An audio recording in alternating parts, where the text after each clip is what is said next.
Everyone, welcome back to Brajesh study Adda, Brajesh science classes, Brajesh science Adda की इस नई वीडियो में।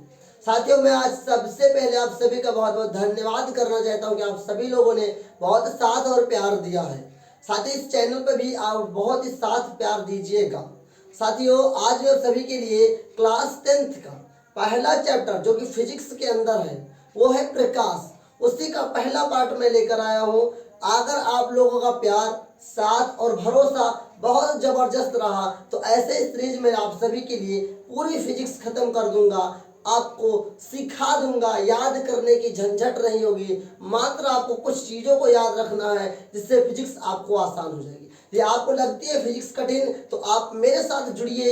मैं आशा करता हूँ आपको जरूर फिजिक्स आसान लगेगी। बहुत आसान शब्दों में सिखाने की कोशिश करूंगा। चलिए बिना समय बर्बाद किए शुरू करते हैं इस वीडियो को। उससे पहले अगर चैनल में पहली बार है, चैनल को सब्सक्राइब कर लीजिए और ऐसे और वीडियोस को देखने के लिए हमारे नोटिफिकेशन बेल को ऑन कर लीजिए, जिससे सबसे पहले हमारे वीडियोस को आप जरूर वॉच कर पाएंगे। चलिए शुरू करते हैं आज की इस वीडियो को। साथियों, आप सभी को पता है कि आप सभी का फिजिक्स का पहला चैप्टर प्रकाश है। प्रकाश एक बहुत ही इंपॉर्टेंट चीज है। तो चलिए मैं आप सभी को रूबरू करवाता हूँ प्रकाश के उन तमाम टॉपिक से जिसको आप सभी को पढ़ना है। तो शुरू करते हैं बिना देरी के। देखिए, जो आपको पढ़ना है आपके फिजिक्स के चैप्टर में, वो टोटल पढ़ना है आपका पहला टॉपिक आपका प्रकाश है। पहला टॉपिक आपका क्या साथियों? पहला टॉपिक आपका प्रकाश है।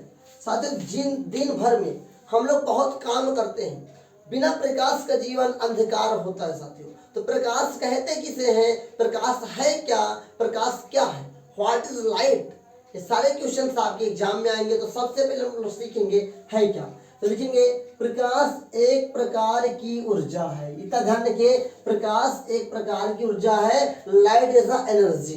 लाइट क्या है? एक प्रकार की ऊर्जा है। लाइट इज अ एनर्जी जो हमारी आंखों में है, जो हमारे आंखों में संवेदना उत्पन्न करती है, जिस कारण से हम वस्तुओं को देख पाते हैं।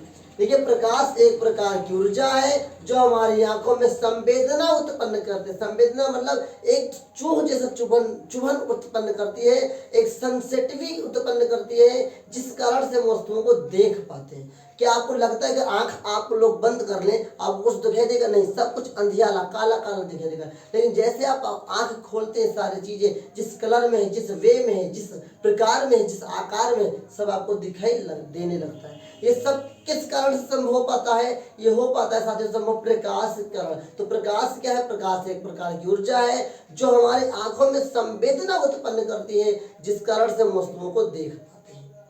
ये आपको याद होना चाहिए, रटा हुआ नहीं, सीखा हुआ होना चाहिए। चलिए मैं अब आगे आपको लेकर चलता हूँ। आगे आपका क्या है? देखिए, प्रकाश है तो प्रकाश के द्वारा किसी न किसी चीज को देखते हैं। वो कौन सी चीज होती है? वो होती है वस्तु। क्या होता है साथियों? वो वस्तु होता है।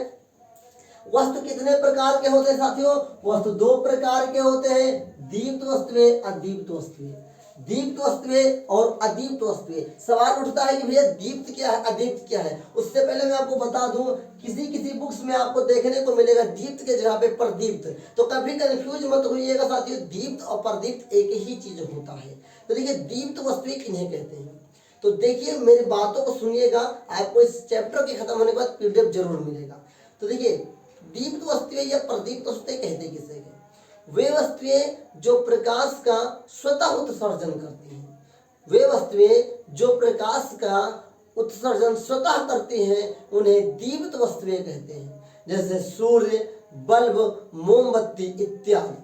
मतलब वे वस्तुएं जिनको किसी की जरूरत ना पड़े भाई प्रकाश उत्पन्न करने के लिए। बताओ, सूर्य को किसी की जरूरत है जिसके द्वारा वो प्रकाश प्रदान करके तब आपको देता? नहीं।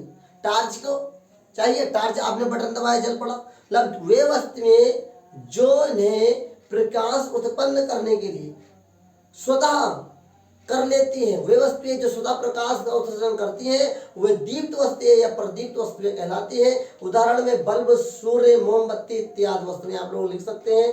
दूसरा टॉपिक आपका है अदीप्त वस्तुएं। क्या है? अदीप्त वस्तुएं। इसी का अपोजिट है, इसी का अपोजिट है। अपोजिट क्या है? वे वस्तुएं जो स्वतः प्रकाश का उत्सर्जन नहीं करती हैं।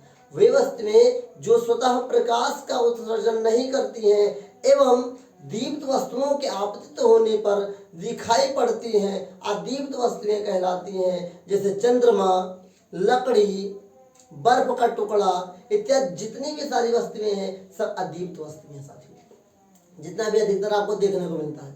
आप लोगों ने इमेजिन कीजिए कि जब अगर सूर्य नहीं होता तो क्या चंद्रमा के पास रोशनी होती? नहीं। क्या आपके घर में बहुत सारे सामान कमरे में पड़ा हुआ है, लाइट में नहीं है, अंधियाला है, और लेकर बाहर से टार्च ले जाओ, मोमबत्ती जला दो, सबको दिखने लगता है। मतलब क्या दीप्त वस्तुओं की आपत्ति मतलब उस पर पड़ने से हमें दिखाई देता। तो ये हो गया आपका वस्तु के प्रकार। फिर आता है प्रकाश कितने प्रकार के होते हैं। अभी सीखा आपने प्रकाश, अब मैं आपको बताऊंगा प्रकाश कितने प्रकार के होते हैं। तो प्रकाश 3 प्रकार के होते हैं। प्रकाश 3 प्रकार के होते हैं। पहला आता है अभिसारी। ध्यान दीजिए मेरे साथियों, अभिसारी या अभिसारी प्रकाश पुंज एक ही चीज होता है। अभिसारी या अभिसारी प्रकाश पुंज एक ही चीज होता है। तो देखिए, जब प्रकाश की किरणें किसी एक बिंदु पर ही मिलती हैं, जब प्रकाश की किरणें एक ही बिंदु पर मिलते हैं तो इस प्रकार के प्रकाश किरण पुंज को अभिसारी प्रकाश किरण पुंज कहा जाता है। जैसे कि एक बिंदु है आपका, क्या है, इस बिंदु पे काफी किरणें आकर मिल रही हैं, काफी सारी किरणें आकर क्या हो रही हैं, मिल रही हैं। यहाँ पे क्या हो रहा है, मिल रही है साथियों।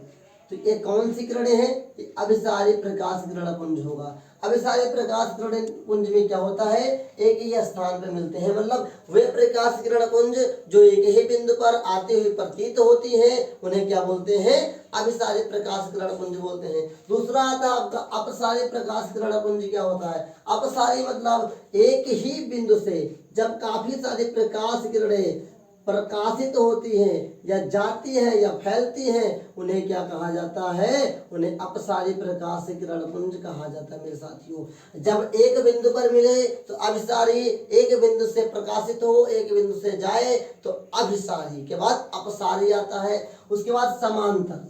समांतर का मतलब जब प्रकाश किरणें या जब प्रकाश किरणों की पुंज एक ही रेखा में बिना टकराए गमन करती हैं तो इस प्रकार के प्रकाश किरण पुंज को समांतर प्रकाश किरण पुंज कहते हैं। अभी आपने क्या सीखा, प्रकाश की 3 वेवलेंथ होती हैं। पहला अभिसारी, अभिसारी मतलब एक ही बिंदु पर मिले। अपसारी एक बिंदु से फैले। समांतर जो बिना टकराए एक साथ कई प्रकाश किरणें गमन करती हैं उन्हें समांतर प्रकाश किरण पुंज कहते हैं। ये तो आप लोग डेली लाइफ में देखते ही होंगे साथियों। अब मैं आपको आगे बताता हूँ इसी के अंदर प्रकाश के गुण। देखिए, जब कोई इंसान धरती पे होता है, चाहे वो इंसान हो चाहे या कोई वस्तु हो, उसका कोई ना कोई गुण होता है, अवगुण होता है। तो मैं प्रकाश के गुण के बारे में आपको बताने की कोशिश कर रहा हूँ, बहुत ही सरल तरीके से, बहुत ही आसान तरीके से। आप लोग कमेंट भी कर सकते हैं। अगर आपको पसंद आ रहा है तो वीडियो को लाइक कर दीजिए। और आगे बहुत कुछ आपको मैं सिखाऊंगा विथ इमेज भी आपको मिलेगा, PDF भी मिलेगा। तो चलते रहिए, सीखते रहिए, बने रहिए इस वीडियो के अंत तक। चलिए मैं आपको बताता हूँ प्रकाश के गुण। देखिए, प्रकाश क्या है, निर्वात में प्रकाश की चाल। पहला गुण है निर्वात में प्रकाश की चाल 3 × 10⁸ मीटर प्रति सेकंड होता है। ध्यान रखिएगा मेरे साथियों, ये जो बहुत ही इंपॉर्टेंट है। अगर आप 3 × 10⁸ लिख दे और मीटर प्रति सेकंड ना लिखे तो पूरा गुण क्या हो जाएगा, अवगुण हो जाएगा, मतलब ये गलत हो जाएगा। तो ये यूनिट का लिखना बहुत ही जरूरी होता है साथियों। अगला जो गुण है इसका साथियों, वह प्रकाश सीधी रेखा में गमन करती है साथियों। सीधी रेखा का मतलब एकदम बिना तिरछाई से, नहीं तिरछा नहीं कि भाई ऐसे एकदम सीधी रेखा में गमन करती है।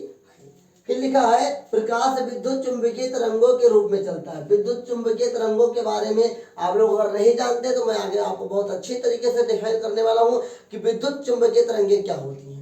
तब तक अभी तक समझिए कि विद्युत चुंबकीय तरंगों के रूप में प्रकाश विद्युत चुंबकीय तरंगों के रूप में चलता है। प्रकाश अपारदर्शी माध्यम से नहीं गुजर सकता है, मतलब गमन नहीं कर सकता है साथियों। यह अपारदर्शी माध्यम है क्या? अपारदर्शी का माध्यम जिससे आर पार कुछ ना जा सके। मान लेते हैं घर पे आपके ईंटा रखा हुआ है, घर पे कोई लकड़ी का पटरा हुआ है, कोई मेज है, मेज के इस सतह पे आप टार्च लगाइएगा, दूसरी सतह में प्रकाश जाता है कि नहीं, तो वो अपारदर्शी माध्यम। अपारदर्शी माध्यम उसे कहते हैं जिससे कि इस प्रकार से उस प्रकार कुछ न देखा जा सके, न प्रकाश इस प्रकार से उस प्रकार जा सकती है। तो साथियों, ये कैसा रहा अभी तक का सेशन? ये छोटा सा वीडियो आप सभी के लिए मैं बनाया हूँ, बड़ी मेहनत से डेमो दिया हूँ अपना, खुद का डेमो मैं अपने आप को देता हूँ और खुद का डेमो मैं आप सभी को भी दिया हूँ। नोट्स बन गया है, पीडीएफ बन गई है, क्लास खत्म होते ही, पूरी क्लास जैसे ही खत्म होगी आपको पीडीएफ प्रोवाइड कर दी जाएगी। अगर ये वीडियो आपको अच्छी लगी हो तो लाइक कर दीजिए।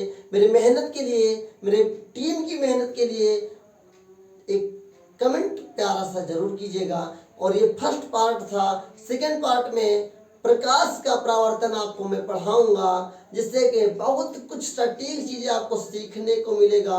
बहुत ही कम समय बहुत कुछ ज्यादा सिखाऊंगा।